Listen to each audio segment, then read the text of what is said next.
pred nami je zadnji briefing za veliko nagrado Japonske.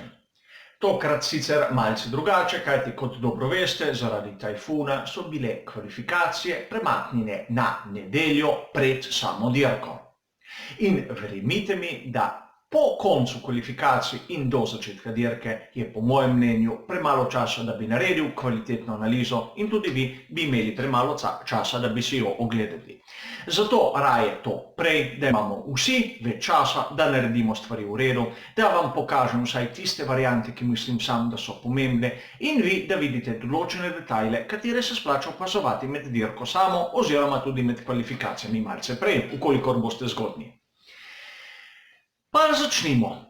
Preden lahko karkoli rečemo o kvalifikacijah, katere se še niso izvrstile, je potrebno pogledati razmerje moči, ki sem ga opisal že prej v prejšnjem prispevku. Seveda, tu moramo zatrditi, da bo Mercedes v prednosti, za njimi nekako Ferrari, nato takoj tudi Red Bull, s tem, da moram poudariti, da po mojem mnenju lahko je Charles Leclerc kot ponavadi malce pred Sebastianom Vettelom, Max Verstappen na Japonskem, na, bom rekel, domači dirki Honde, pa nekje med drugim in četrtim mestom. Alexander Albon mislim, da bo tam okrog 6., čeprav z manjšim zaostankom kot ponavadi. A vseeno, tisti zasledovalci, to se pravi, tako Red Bull kot Ferrari, bodo po mojem izjemno skupaj. In preden se še spustimo v kakšne razprave o možnih strategijah, poglejmo, kaj imajo sploh vozniki na razpolago. Namreč s tem, da so odpovedali tretji prosti trening, še ne pomeni, da ni bilo potrebno vrniti 2 kompletov pneumatik. In kaj je ostalo voznikom? Za kvalifikacije in dirko samo vidite na naslednji tabeli. Razen te izjeme pri Williamsu imajo vsi en komplet hard, en komplet medium in 5 kompletov soft. Dobro, če tako pogledamo, imamo iz strateškega vidika 2 možni varianti. In seveda tu moram spet poudariti, da ne vem, kaj bojo rabili v Q2, nimam tega podatka, zato moram opisati vse. In prva varianta je tista, da bi se sledilo temu smernicam, ki smo jih videli na veliki nagradi Velike Britanije. Zakaj? Kot sem povedal v uvodu, gre za progo, ki ima vrednost teh parametrov, ki nam jih daje Pirelli, dokaj podobne. In tam zmagovalna strategija je bila medium in nato hard. A konec koncu gre za Veliko Britanijo, za Silverstone, drugačen asfalt kot Suzuka na Japonskem. Vrednosti so lahko podobne, a ne gre za isto progo. In tu imamo potem drugo varianto, da pogledamo, kaj se je zgodilo lani v sezoni 2018 v Suzuki. No, in tam oba Mercedesa sta začela na soft, nato sta dala na medium in prišla do prvih 2 mest. Zasledovalci so imeli več variant. Ali začeti na super soft in nato preiti na soft, oziroma na super soft in medium. A rekli boste, 2018 drugačne mešanice pneumatik. Res, ampak slučajno letos so upadajo.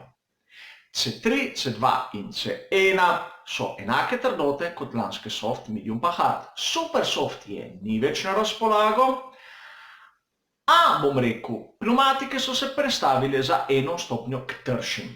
Zato lahko nekje predpostavljamo, da ukolikor bojo začeli bolidi dirko na tisti soft pneumatiki, bojo z lahkoto prevozili tisto slabo polovico dirke, nekje med 22 in 25, 26 krogi. Tako da ne vidim težav, zakaj ne bi ubrali te poti. Ukolikor bi hoteli začeti s tisto drugo strategijo, oziroma tisto prvo, ki sem povedal, to se pravi medium, pa potem hard, oziroma lahko tudi soft, menim, da za prvih 6 bolidov oziroma prve 3 ekipe ne bi bilo velikih težav, kajti njihova prednost na krog bi morala zadostovati, da kljub slabši pneumatiki bi se kvalificirali. A poglejmo malce sedaj, malce v špekulacije, zakaj bi kdo sploh to počel. Ukolikor ni problemov z vzdržljivostjo pneumatike, zakaj bi nekdo nataknil na začetku pneumatiko, katera je počasnejša? In medium v primerjavi s tisto soft, kot pravi Pirelli, je počasnejša 0,6 sekunde. Tista hard pa od tiste medium še za 0,8 sekunde na krog. kar je veliko. In če pogledamo ritem, kar je tudi izjemno pomemben podatek, vidimo, da je Mercedes pred Ferrarijem točno za 0,6 sekunde. Seveda, to so teoretični podatki, katere ne smemo jemati kot resnične, ampak vseeno, zakaj bi pri Mercedesu šli z tršo pnevmatiko, da bi bili približno enako hitri Ferrariju, le zato, da bi bili lahko 2, 3, 4, nekje do 5 krogov več časa na progi, kar se na konec koncu sploh ne bi izkazalo kot prednost. Dvomim, da bojo šli v to varianto, lahko me bojo postavili na laž, a vseeno. Mislim, da ta varianta odpade, kajti če pogledamo na lanske rezultate, letošnje soft pnevmatike morajo zdržati toliko krogov brez problema. In še tu moram dodati to, da po izjavah, ki sem jih slišal, pri Ferrariju imajo težave z medium pnevmatiko. In tudi res je, nižje temperature kot so, bolj pride do izraza ta lastnost pri Mercedesu 290, da lepše spravi pnevmatiko v določeno temperaturno območje, kar se pokaže lahko tu na Japonskem kot prednost. Zato po mojem osebnem mnenju bodo dirko začeli v večini oziroma vsaj tej favoriti na soft in nato malce pred polovico dirke šli na medium. A seveda, kot sem povedal, s podatki, ki jih imam na razpolago, z mojimi izkušnjami, mojim znanjem, lahko to predvidim. Kar moramo, bom rekel, nekako še slediti je to, da gre za domačo dirko Honde, po domače povedano, teh pogonskih sklopov, kateri letos so dosegli že fantastične rezultate in mislim, da bojo dali tu vse od sebe. Zamenjali so pogonske sklope, kazen so odslužili na prejšnjih dirkah, imajo novo gorivo in s tem, da so dokaj blizu Ferrarija, zna biti zelo ogorčen boj med njimi. Seveda tudi nepredvidljive vremenske razmere tu ne smemo nekako odpisati, a pri teh nepredvidenih stvareh pri strategiji ne moremo govoriti, kajti ne moremo vedeti, kdaj bo začel padati dež, če sploh bo, oziroma kdaj bo kak varnostni avto na progi. Še ena zadeva, katero ne smemo kar tako pozabiti, je tista težava, ki jo je imel Sebastian Vettel na veliki nagradi Rusije.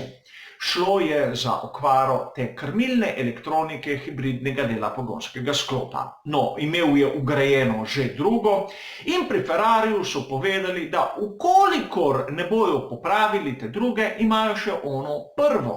No, če se dobro spomnimo, ono prvo so zamenjali po tistih težavah v Bahreinu.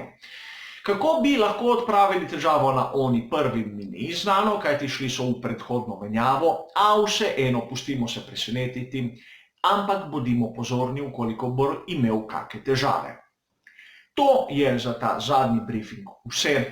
Vidimo se 15 minut pred 3. uro zjutraj na Facebook kanalu Beggars Way, kjer bom v živo komentiral dogajanje s kvalifikacij in seveda na to 15 minut pred 7. uro, prav tako v nedeljo, tudi za dirko. Vem, dolgo jutro bo in upam, da boste z mano.